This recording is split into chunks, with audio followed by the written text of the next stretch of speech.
कहानी शुरू करने से पहले अगर आपने हमारे चैनल को अभी तक सब्सक्राइब नहीं किया तो सब्सक्राइब कर लीजिए और बेल आइकन दबा दीजिए। अगर ये वीडियो पसंद आए तो लाइक का बटन दबाना ना भूलें। इस फिल्म की शुरुआत होती है बॉब से। बॉब एक आर्किटेक्ट है, शिकागो में रहता है। इसके बाद हमारा सामना होता है एलिजाबेथ से। एलिजाबेथ बॉब की ही वाइफ है। उसे जानवरों से बड़ा प्यार है, इसीलिए तो उसने बॉब से शादी की। ऐसा कुछ लोग कहते हैं, पर सच्चाई ये है कि एलिजाबेथ जानवरों से भी उतना ही प्यार करती है जितना कि बॉब से।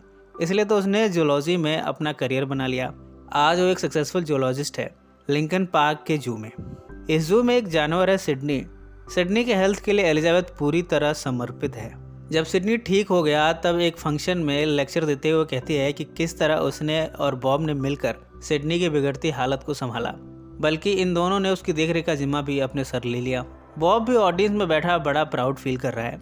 बॉब और एलिजाबेथ में बड़ा प्यार है। बॉब एलिजाबेथ की हर बात को मानता है। इस फंक्शन में एक बैंड भी आया है जिसके गीतों पर यहाँ के लोग थिरकने लगे हैं। यहाँ बिल्डिंग का निर्माण किया जा रहा है फंड रेजर के जरिए। एलिजाबेथ का सपना है कि फंड रेजर के जरिए इस बिल्डिंग को बना दिया जाए। इस कहानी में ग्रेस भी है। ग्रेस भी एक आर्टिस्ट है। उसे पेंटिंग का बड़ा शौक है, पर मौत के दरवाजे पर खड़ी है। उसे हार्ट ट्रांसप्लांट की ज़रूरत है, वरना उसका बचना मुश्किल है। ग्रेस जब 14 साल की थी तब से उसे हार्ट की बीमारी है। इसके बाद एलिजाबेथ के साथ एक हादसा हुआ। जब वो इस फंक्शन से घर की तरफ जा रही थी तब उसका एक्सीडेंट हो गया।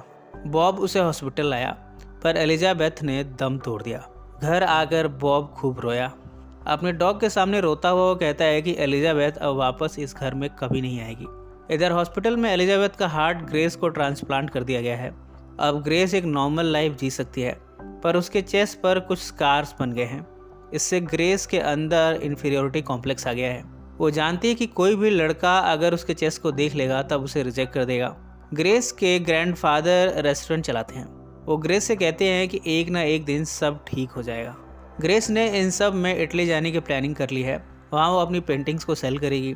ग्रेस की बेस्ट फ्रेंड मेगन ग्रेस से कहती है कि ग्रेस को लड़कों को डेट करना शुरू करना चाहिए। कोई तो ऐसा लड़का होगा जो उसके जिस्म से नहीं बल्कि उसके अंदर की खूबसूरती से प्यार करेगा। ग्रेस ने एक खत लिखा है डोनर की फैमिली के लिए, जिसकी वजह से उसकी जान बच गई। कई बार वो इस खत को मेल करना चाहती है, पर हिम्मत नहीं होती। इन सब में 1 साल गुजर गए हैं। फाइनली आज उसने लेटर को मेल कर दिया है। बॉब उस बिल्डिंग को बनाने में लगा है जिसे एलिजाबेथ फंडरेजर के जरिए बनाना चाहती थी। आज भी बॉब एलिजाबेथ के गम से बाहर निकल नहीं पाया। वो देखता है कि उसका डॉग मेल भी इस सदमे से बाहर नहीं निकल पाया। इन सब में उसने अब खुद को और अपने डॉग को इस डिप्रेशन से बाहर निकालने की ठान ली है। बॉब के दोस्त चार्ली ने उसे पिछले 1 सालों से बहुत हिम्मत बंधाई है। उसने आज बॉब के लिए एक ब्लाइंड डेट अरेंज किया है। ये डेट ग्रेस के ग्रैंडफादर के रेस्टोरेंट में अरेंज किया गया है, पर बॉब की ये डेट फेल हो गई। उसका एक्सपीरियंस अच्छा नहीं रहा। इधर ग्रेस के लिए भी उसके ग्रैंडफादर एक लड़के के साथ ब्लाइंड डेट अरेंज करते हैं। लड़के का हेयर ट्रांसप्लांट सर्जरी हुआ है। ग्रेस कोशिश करती है, पर उसका भी उस लड़के से तालमेल बैठ नहीं पाया। बॉब अब अक्सर इस रेस्टोरेंट में आने जाने लगा है।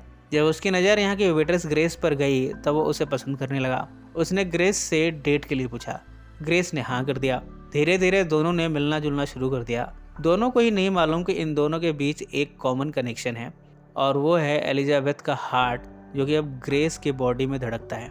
कुछ दिन में बॉब को वो खत मिला है जिसे कि ग्रेस ने भेजा है। ग्रेस ने इस खत में अपना नाम मेंशन नहीं किया, पर एलिजाबेथ की फैमिली को रेफर करते हुए उसे थैंक यू कहा है। बॉब इस खत को पढ़कर अपने कमरे में रख देता है। बॉब और ग्रेस ने मिलना जुलना जारी रखा है। एक बार बॉब और ग्रेस ने आपस में चुंबन क्रिया किया, पर जब वो ग्रेस को निर्वस्त्र करने जा रहा था तब ग्रेस ने डर के मारे बॉब को चाटा मार दिया। ग्रेस को डर हो गया कहीं बॉब उसके चेस्ट के स्कार्स न देख ले। बाद में ग्रेस ने अपने बिहेवियर के लिए माफ़ी मांगी। अगली बार दोनों बॉब के घर मिले हैं।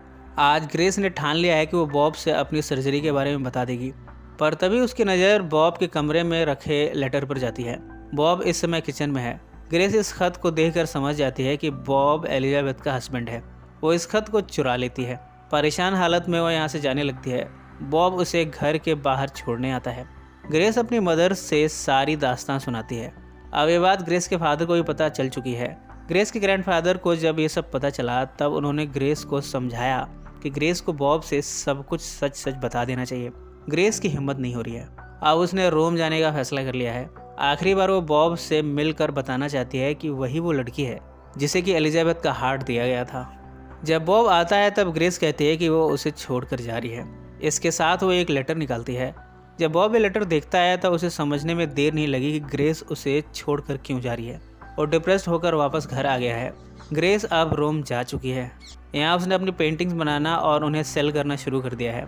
बॉब अपने दोस्त चार्ली से सारी दास्तां सुनाता है। चार्ली बॉब को समझाता है कि जो हुआ उसमें ग्रेस की कोई गलती नहीं। अब धीरे धीरे बॉब ने ग्रेस को माफ़ कर दिया है। वो वापस रेस्टोरेंट आता है। ग्रेस के ग्रैंडफादर उसे अकेले में ले जाकर बताते हैं कि ग्रेस ने 14 साल की उम्र से ही कितनी तकलीफ़ें झेली हैं।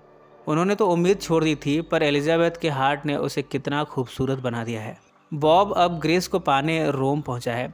यहाँ वो ग्रेस को सरप्राइज देता है। ग्रेस बॉब को देखकर इमोशनल होती है। बॉब उसे शादी के लिए प्रपोज करता है। ग्रेस ने इसके लिए भी हाँ कर दिया। दोनों आपस में चुंबन क्रिया करते हैं और इसी नोट पर यह फिल्म समाप्त हो जाती है। सो फ्रेंड्स, फिर मिलेंगे ज़िंदगी के किसी नए मोड़ पर।